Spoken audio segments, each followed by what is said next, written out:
అంత గాబరాలో తినేసి పనికి వెళ్ళి రూపాయి దాచి కష్టపడతాడండి. ఆయన ఆరోగ్యం కూడా చూసుకోవడం. అలాంటి ఆస్తులు కూడా ఊర్లు లేపేస్తున్నారు వక్ఫ్ బోర్డు పేరు మీద. ఈరోజు ఆ చట్టాన్ని అమెండ్ చెయ్యొద్దు అని అంటే దాని గురించి అల్లర్లు చేయడానికే ఇవన్నీ పునాదులు.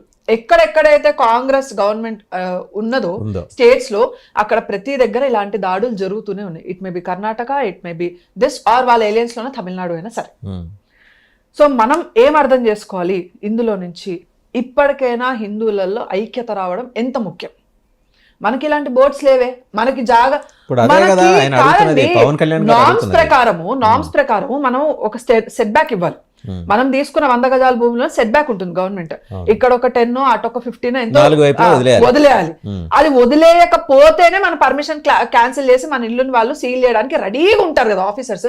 మరి ఏ భూమి చూస్తే ఆ భూమి ఇది నాది ఇది నాది ఇది నాది ఇది నాది అని చెప్పి పుట్నాలు పల్లెల్లాగా అమ్ముకోవడానికి దేశం వీడదా అండి? కాంగ్రెస్ వాడు ఎట్లా చేస్తారు ఇలాంటి చట్టాలన్నీ? అలాంటప్పుడు సగం మందికి తెలియదండి వక్ఫ్ బోర్డు గురించి. సగం మంది హిందువులకి అసలు మేము ఉంటున్న ఇల్లు, నా ఇల్లు ఉన్న వెంచర్ మొత్తం వక్ఫ్ బోర్డు చేశారు. ఇప్పుడు పేపర్స్ వచ్చాయి మాకు. ఏం చేస్తారు? కూర్చొని మీటింగ్లు పెడుతున్నారండి. నేను నవ్వాను వాళ్ళని చూసి. మీరేం పీకలేరు, వక్ఫ్ బోర్డ్ ని మీరేం పీకలేరు అంటే అక్కడ కేంద్రంలో ఈ చట్టాన్ని సవరణ జరిగే వరకు కూడా మీరేం పీకలేరు. మూసుకొని కూర్చోవాల్సిందే. 1.5 కోటి పెట్టి కొన్నాడండి ఒకటి ఇల్లు. వాడిని వాడి ప్రాపర్టీని వక్ఫ్ బోర్డ్ అంటే ఈ రోజు వాడు ఖాళీ అంటే ఏడుకెళ్ళి ఖాళీ చేస్తాడు. వచ్చి కాలనీ ప్రెసిడెంట్ అయ్యా అంటే కాలనీ ప్రెసిడెంట్ ఏం చేస్తాడు? వాడి భూమి కూడా వక్ఫ్ బోర్డులో ఉంది కదా. హిందువులలో ఐక్యత ఇప్పటికైనా రావాలి. నేను ఇప్పుడు కూడా 100కి 1000 సార్లు కాదు బల్ల గుద్ది చెప్తానండి ఇదే మాట. మళ్ళీ చెప్తున్నా, బీజేపీ హిందుత్వాన్ని సపోర్ట్ చెయ్యాలి అని అంటే ఖచ్చితంగా హిందువులలో ఐక్యత ఉండాల్సిందే. వాళ్ళ అధికారాన్ని వదిలేయడానికి సిద్ధంగా లేరు. బీజేపీలో పైన ఏ నాయకులైనా మోదీ గారితో సహా అధికారం చాలా ముఖ్యం. ఎందుకనంటే ఇన్ని సంవత్సరాలు 10 సంవత్సరాలండి, 6 దశాబ్ద కాలంలో జరిగిన దుర్మార్గ భారతదేశం వెనుకబడిపోయి ఉంటే 10 సంవత్సరాల్లో పెద్ద మనిషి ఉండి ఇంత ముందుకు తీసుకొని వచ్చారు.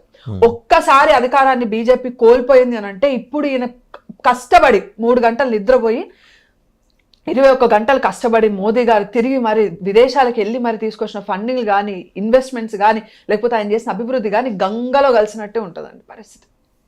ఇది హిందువులు ప్రతి ఒక్కరు అర్థం చేసుకోవాలి. కాబట్టి వీళ్ళు బీజేపీ వాళ్ళు ఎట్టి పరిస్థితుల్లో అధికారాన్ని కోల్పోవడానికి సిద్ధంగా లేరు. At the same time Hindutva based politics నడవాలి. మన ధర్మాన్ని మనం రక్షించుకోవాలండి.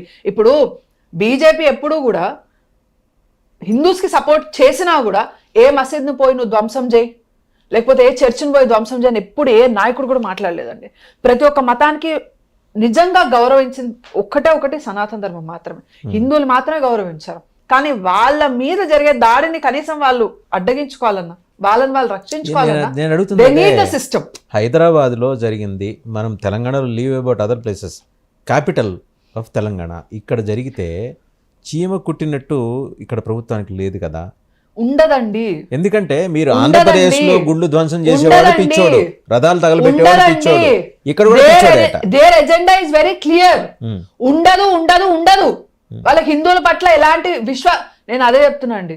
హిందువులలో ఇప్పుడు ఐక్యత వస్తుంది కాబట్టి, వీర్ సావర్కర్ గారు అన్నమాట, హిందువులలో ఐక్యత వస్తుంది కాబట్టే ఈరోజు వీరు రామచరితమానస్ పుస్తకాన్ని చేతిలో పట్టుకున్నారు. సోనియా గాంధీ ఇంకా రాహుల్ గాంధీ. గుర్తుపెట్టుకోండి, 6 దశాబ్దాల కాలంలో ఏ శక్తిపీఠాల గడప దొక్కారండి వీళ్ళు కాంగ్రెస్ వాళ్ళు? ఏ జ్యోతిర్లింగం దగ్గరికి వెళ్ళారు? ఇప్పుడు కొత్తగా జనాలు ఏమంటారు, బ్రాహ్మణుడు అయిపోయాడు రాహుల్ గాంధీ.